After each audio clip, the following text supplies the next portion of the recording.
Le grand singe chef vit sur la plus haute branche de la jungle. En dessous, il y a les singes pauvres, les singes qui ont faim, mais le chef a un super pouvoir. Il a une machine spéciale, une machine qui fait du bruit sans arrêt. Le singe junior se pose une question simple. Si le chef peut fabriquer de l'argent infini, pourquoi il n'en imprime pas plus pour tout le monde? On serait tous riches. Ça semble être la solution parfaite. Sauf que non. Dans 100% des cas, cette solution parfaite se transforme en désastre économique total. Aujourd'hui, le singe t'explique pourquoi imprimer de l'argent est la pire idée du monde. Et surtout, je te donne des arguments pour clouer le bec de ton tonton boomer qui te dit « mais si c'est bien, ça relance l'économie ».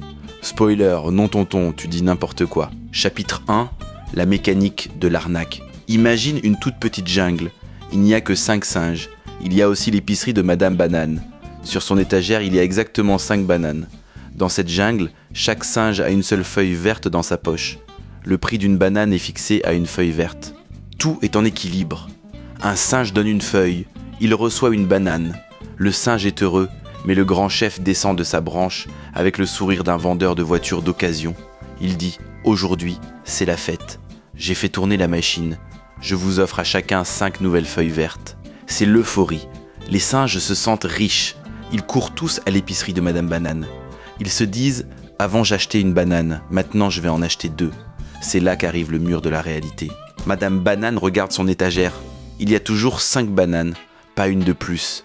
La machine à imprimer du papier n'imprime pas des fruits. Les bananiers ne poussent pas plus vite parce qu'il y a plus de billets. La nature s'en fout de l'économie. Elle ne connaît que le soleil et la pluie.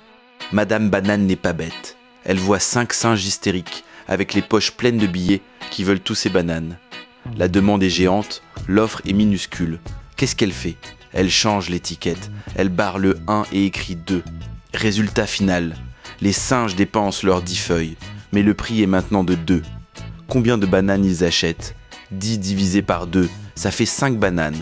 Oh, attends, ça veut dire que chaque singe repart avec une seule banane, exactement comme avant. Ils ont 2 fois plus de papier, mais la même quantité de nourriture dans le ventre. Junior se sent arnaqué. Il apprend une leçon douloureuse. Le papier ne se mange pas. Les feuilles vertes ne sont que des bons d'échange. La vraie richesse, ce sont les choses réelles. Les bananes, les lianes, les branches. Si le chef double la quantité de papier, mais que la jungle produit la même quantité de bananes, la seule chose qui change, ce sont les chiffres sur les étiquettes. Ça s'appelle l'inflation.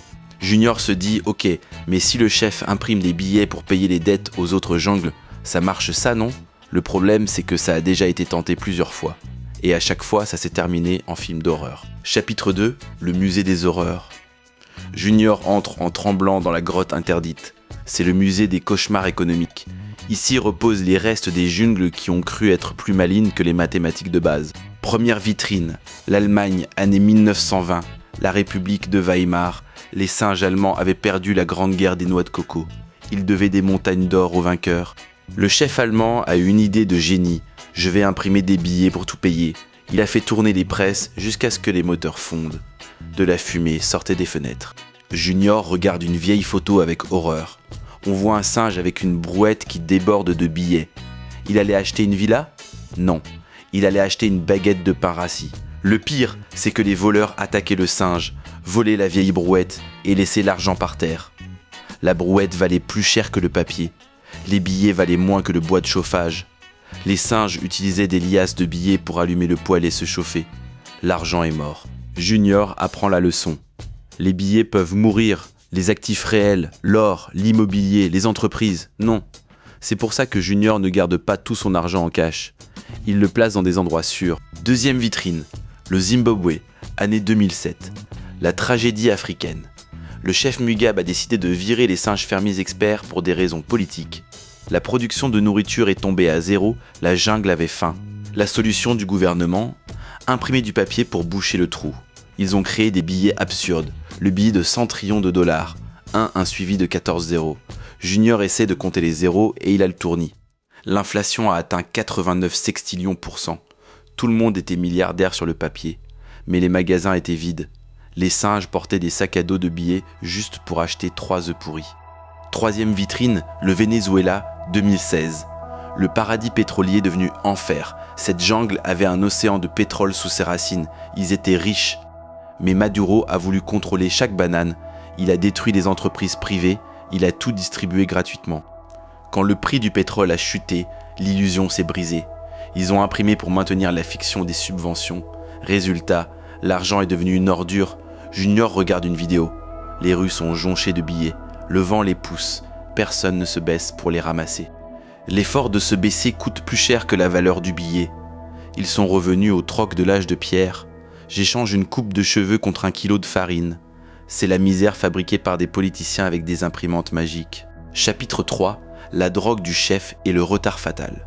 La grande question est, si l'histoire a déjà prouvé 100 fois que ça finit mal, pourquoi les chefs continuent de le faire? Et pire, pourquoi certains experts économiques sur Twitter disent que c'est bien? Junior s'énerve, c'est si évident. La réponse est triste. Imprimer de l'argent, c'est une drogue. C'est comme manger des fruits fermentés. Au début, ça donne un super high. Tout semble génial. La gueule de bois arrive après. L'hyperinflation n'arrive pas le jour 1. C'est ça le piège. Il y a un temps mort entre le moment où le billet sort de l'imprimante et le moment où le prix de la banane augmente. Ça s'appelle l'effet Cantillon, mais Junior appelle ça « celui qui sert le gâteau se garde la plus grosse part ». Quand le chef imprime de nouvelles feuilles vertes, c'est lui qui les a en premier. Les billets sentent encore l'encre fraîche. Le marché ne sait pas encore qu'il y a plus d'argent. Les prix sont encore bas. Le chef utilise cet argent frais pour ses trucs. Il se paie des statues de lui-même, des lianes de luxe. Il paie ses copains conseillers. Il augmente les salaires des singes fonctionnaires. Le chef vole les bananes du futur. Ensuite, l'argent passe aux mains des amis du chef. Eux aussi dépensent. Les prix commencent à monter un petit peu, l'argent descend la pyramide, de main en main. Quand l'argent arrive enfin dans la poche de toi, le singe spectateur qui est tout en bas de la file, la fête est finie. La musique s'est arrêtée. Tout est sale. Quand tu reçois cet argent en plus, les prix ont déjà explosé. La banane ne vaut plus 1, ni 2, ni 3, elle vaut 5. Ton salaire a peut-être augmenté un peu, mais le coût de la vie a augmenté beaucoup plus vite. Les singes bureaucrates t'ont volé sans entrer dans ta grotte. Le chef utilise des excuses nobles pour cacher le vol.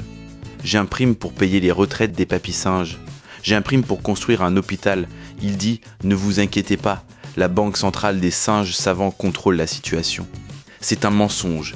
Il imprime parce qu'il est lâche. S'il voulait payer l'hôpital, il devrait augmenter les impôts directs. Mais ça énerve les singes et ils lancent des noix de coco. Imprimer, c'est un impôt invisible. Personne ne voit la main dans sa poche, mais tes feuilles vertes perdent leur valeur. C'est le crime parfait et ça crée un cercle vicieux infernal. Les prix montent parce qu'il y a trop de papier. Les singes pleurent. Je n'arrive plus à manger. Le chef dit « Oh les pauvres, je vais imprimer plus d'aide pour vous ». Il imprime encore plus. Il jette de l'essence sur le feu pour essayer d'éteindre l'incendie. Les prix montent encore plus vite. C'est une drogue dure. Le chef ne peut pas s'arrêter. S'il s'arrête, la fête est finie et la gueule de bois frappe tout le monde d'un coup. Conclusion. Imprimer des feuilles vertes sans produire de bananes, c'est du vol. C'est diluer la soupe avec de l'eau sale. Ne crois pas les tontons boomers qui te disent que ce n'est pas grave d'imprimer. Eux, ils ont profité du début de la fête. Toi, tu vas devoir nettoyer le vomi et payer l'addition. C'est comme ça que des jungles qui étaient des puissances mondiales hier sont devenues des ruines. Aujourd'hui, protège tes bananes, singe. À la prochaine.